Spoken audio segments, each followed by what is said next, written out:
Now, in recent times, Nigerians have been up in arms about the decision of the House of Representatives to buy new cars for its lawmakers. And many Nigerians are wondering, well, why are we making all of this purchase now? Also, why are we not buying the Naira to save the Naira anymore? That's been a conversation on the lips of many Nigerians for some time now as they experience the Naira lose some of its value in recent times. And so to have this conversation about buying the Naira to save the Naira, joining me on set this afternoon is Toby Ajayi, who is the CEO of Nord Motors, which is a made-in-Nigerian vehicle.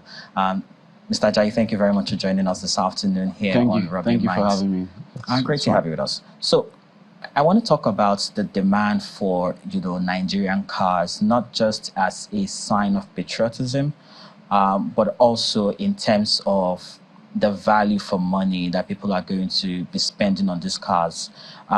Where have we really come? Where have we gotten to right now in terms of the quality of made in Nigerian vehicles? Okay, I think you asked about two questions in one. So I'll start from the quality. So the quality of made in Nigerian vehicles, I'll talk for my brand, Nord, is as good as the vehicles from anywhere in the world. We even have a vehicle that has the 5-star Euro NCAP rating, which means is the safest vehicle, as safe as any vehicle, because the 5-star is the highest rating in the world. We decided to do this testing and bring these vehicles in and assemble them in Nigeria so Nigerians can drive not just elegant vehicles. You can ask around. For those who know our vehicles, for example, they're really elegant and they're also very safe. So I think from a quality perspective, it's not a problem. We have a lot of customers and they can attest to the fact that the quality is really good. So I think what we need to solve is how Nigerians can understand and make it normal to drive a vehicle made in their own country. Because I think most people that have driven our own vehicles know that the quality is good enough. So I don't think that's a real big problem. So you've answered the quality part of it, right? But what about the demand side of it? How has it grown or not over the past few years? Okay, and just to talk about the demand, I also say something about the quality again. When you make cars, it's like when you make things, it's an aggregate of the components. So, and the skill of the people and the process, the production process. So we get our components from some of the biggest and best OEMs in the world. I don't want to mention brands here, but the same places, the same manufacturer of the chips, of the engines, of the transmission, of your most trusted brands in Japan are the same places we get our vehicle parts from. The same places. So you can understand the same quality because it's the same. Then our technicians here are also very skilled and the production process is also very, very good. So in terms of quality, it is clear. Now, let's go to the demand side. The demand side is not as good. That's one of the biggest problems because I also hear about people talking about our capacity. I think the entire auto industry has a capacity of, I can't remember, maybe 200,000 units a year or so. In Nigeria, industry. Yes. And every homegrown car maker put together. Yes. And we have a demand for just 19,000, I think the last time. From a country, we Nigerians buy 500,000 vehicles a year. New vehicles or when you say 500,000, okay. Anything. New, used, everything put together, 500,000. Vehicles and motorcycles actually, and tricycles, everything combined together. And I think brand new, not made in Nigeria, just the total brand new is just 19,000. I think for made in Nigeria, probably 3,000 to 4,000 units. You can see how small it is. So 3,000, 4,000 units for an industry that has a capacity of about 200,000. I'll talk about my factory. We have two factories, both in Lagos. One, an innovation center inside the University of Lagos, and another one in Ekpe. One shift, normally most factories do 2, even 3 shifts, just one shift. In 2 factories, we can do about 10,000 units, one shift. But we really need to produce and sell more than 100 units a year, maybe 150 a year. So that's, just imagine, 150 a year to about 10,000, about 9,000 something units per year. You can see how that's Right. like less than 2% Yes. of the capacity. That's a huge gap. Yes. But there is also, in recent times, particularly, with what's happening with the Naira, we're seeing, the value of the Naira dip, against the dollar, which is a major global trading currency. How do you think that local car manufacturers can actually step in here and, try and turn some of the attention in the automobile industry their way? How do you think, the Nigerian car makers can begin to do that? Okay, so I think for us, at least for my company and one or two other companies that I know of, I think we're doing our bit. Well, I hear some complaints from that, but for Nord, for example, we maybe because of my training, I started my career at Mercedes-Benz, so I'm always I just know how to make good things, quality things, really good things. So for us, we've done our part by ensuring that the vehicles are very durable, they're elegant, they're safe. We have 14 after-sales locations all over the country. So everything is there. What we need now is for the market to respond. And you're very right. Just like anywhere in the world, in America, in China, the government has to initiate this interest in the vehicle. The government, a country is usually the business environment and industry's biggest supporter, biggest investor, and biggest customer in their early stages. You understand? Look at the America we are talking about today, Apple, Intel, a lot of these companies are actually the direct result of something bad happened in America in 1957, the Sputnik event, where the USSR embarrassed them. The government, the next year, 1958, signed what we call NASA today. And from NASA, the United States government, through the military, through the space agency, was pumping money into R&D, into companies. Companies just 2 years old, 3 years old, young companies with founders who are 28 years old, 30 years old, were winning contracts, government contracts, worth billions of naira. I'm sorry, billions of US dollars. This is this revenue and demand allow them to grow. Right. And they've grown to now become what we've seen today. And without that, we probably would not have our personal computer, because we won't have the microprocessor. So here's the thing, right? A lot of people, and you revealed that, this data earlier, just the demand for cars, the demand for used cars, the demand for new cars.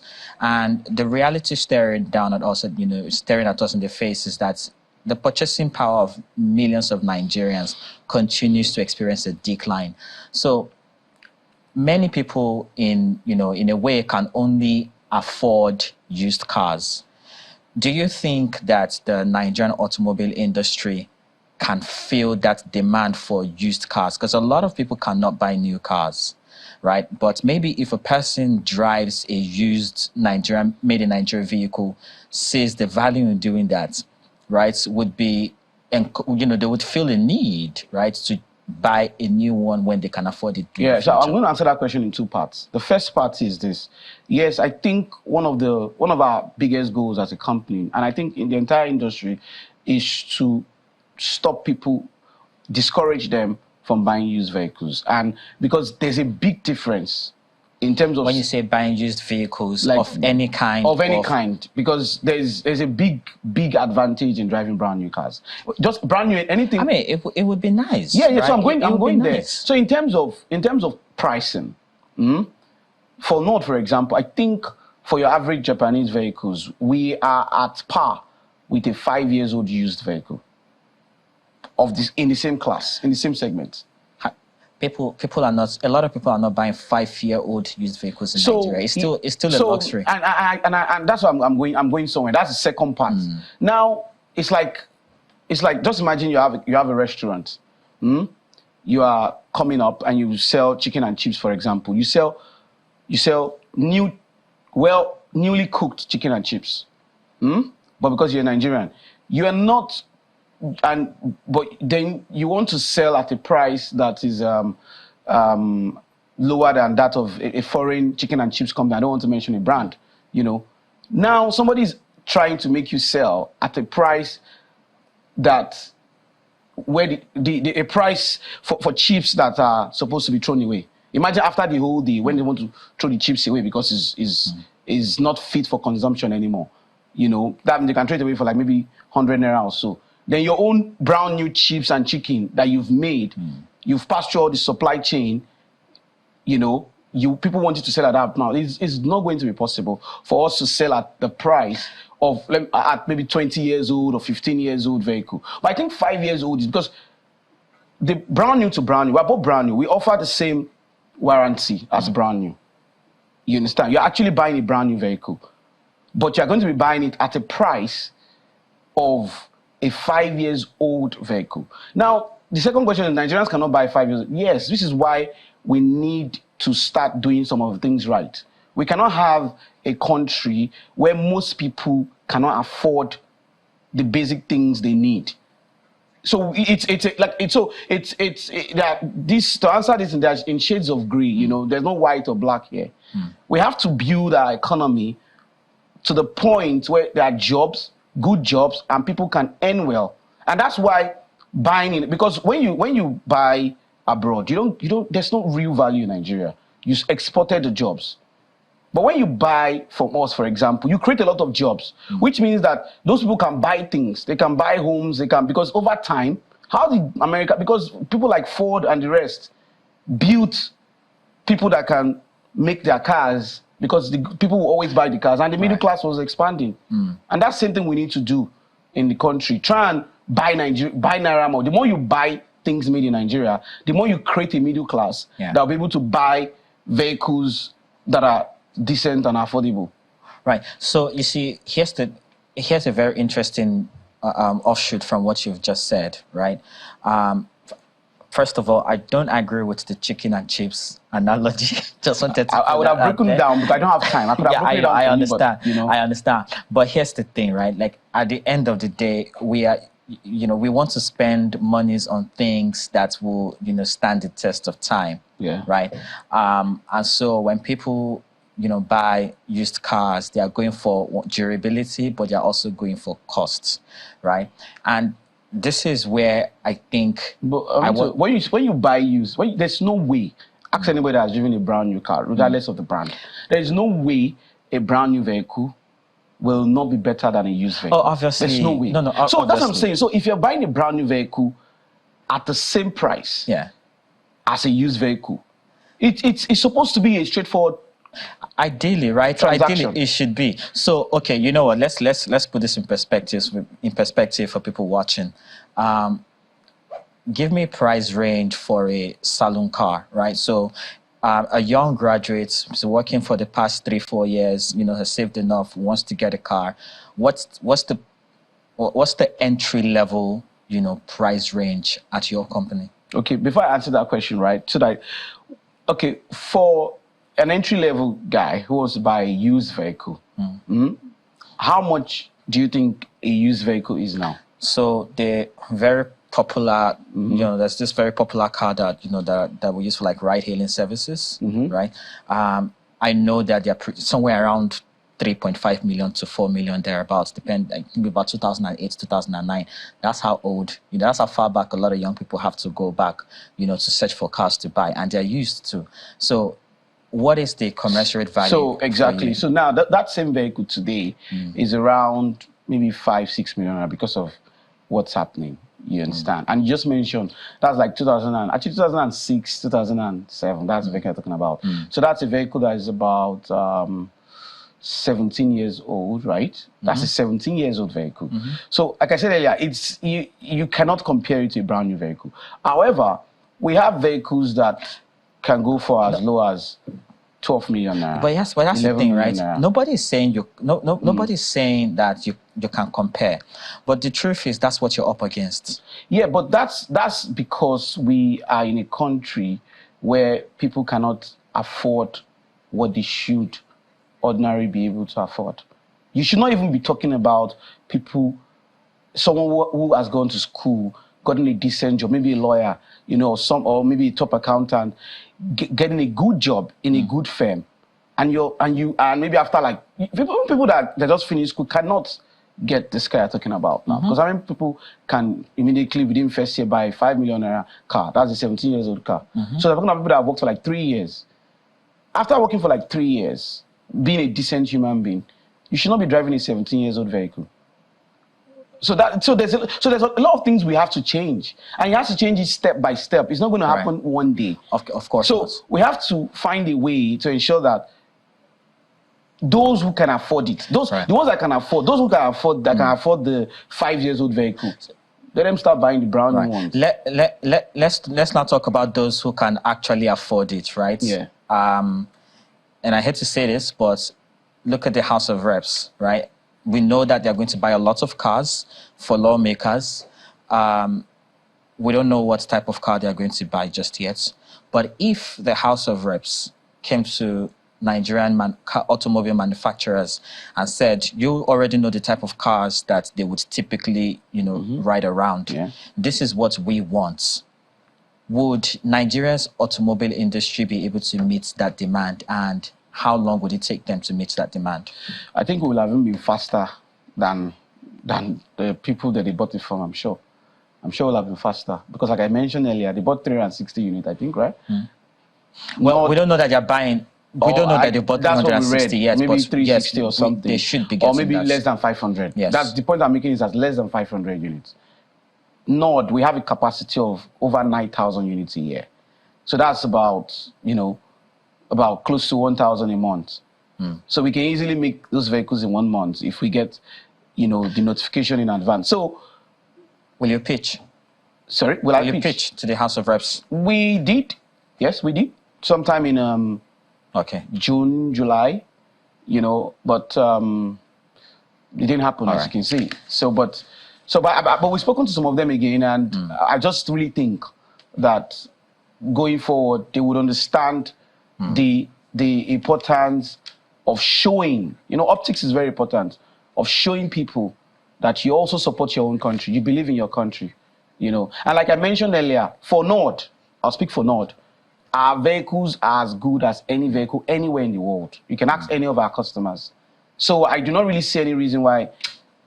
Because like I said earlier, even when you want to buy a Nord vehicle, it's not just for patriotic reasons. The patriotism is just a plus. So here's another thing that I want to talk about, because you mentioned it earlier. You talked about, assembling, and you were careful to use the word assembling.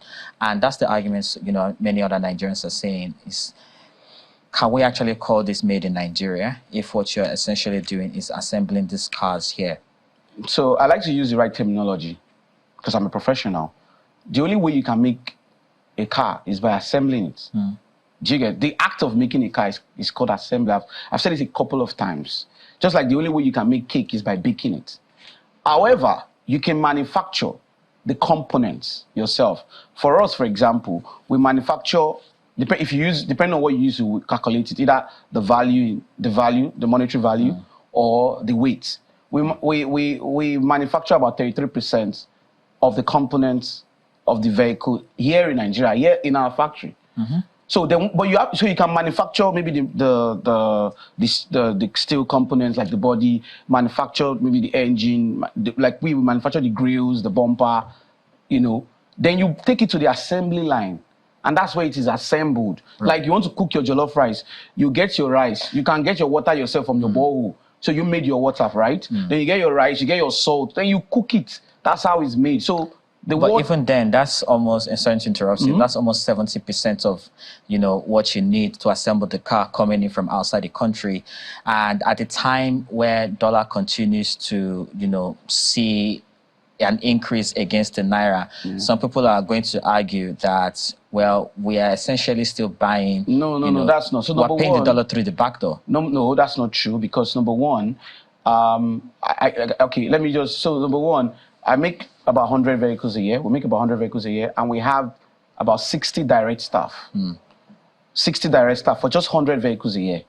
So imagine this company is beginning to make 10,000 vehicles a year. can imagine the amount of jobs to be created. Right. If you just buy those vehicles, you don't have to, just maybe 2 or 3 salespeople, and that's all. But you need to have, when you manufacture, you need to keep the engineering team, technical team, R&D team, and the rest. So you create more jobs, and those jobs have multiplier effects on how impactful they are on the economy. You know, so and when you going back to the percentage you're talking about, there is no country in the world. I work for Mercedes-Benz. I've been to most of the factories of Mercedes-Benz in Germany. No country, no manufacturer makes every component themselves. Right. You know, so you have to get some things from different places. So since you're already doing all of this, right? You're bringing in a lot of components into the country. We're seeing, you know, what's happening with our currency. How is that affecting, you know, you as just another it's Nigerian really bad. business? Like that's why. So one of the biggest components that we bring in, that I think if we take out, maybe we will get, now I'm doing about 33%. If we take that out, it will go to about maybe, because I think that component is responsible for more than 50%, maybe 55%, which is the steel, the body. And I've said it because I'm not happy that we have to import the body. It's this old technology. We should be able to have our own steel lines in Nigeria, have our pressing machine where we press the steel, and we have our own body. But now we have to go and buy our body from somewhere else because we don't have steel. That's nothing. There's something I can do about that. There's nothing anybody can do about that. You don't have the steel in country. You don't have the steel in the country. You have to import it. So steel is about 50% of what we need to make the vehicle. And I've told people, if we start making our steel in Nigeria, we'll reduce the cost of our vehicles by more than 30%, because it'll be a lot affordable in the country, and you don't have to pay freight, because steel is heavy. The cost of shipping it from one point of the world to another is expensive, you know, is significant. So, but when we make it in Nigeria, I don't have to put it in a container. From wherever it is, we can bring it to where we are, and I'm sure that will really, like I said, bring the cost of the vehicles down. So it is normal practice to get components. It's a supply chain from different parts of the world, and aggregate it in your assembly plant. Well, thanks for clearing that up, and good luck with everything else. Yeah. Toby Ajayi is the CEO of Nord Motors.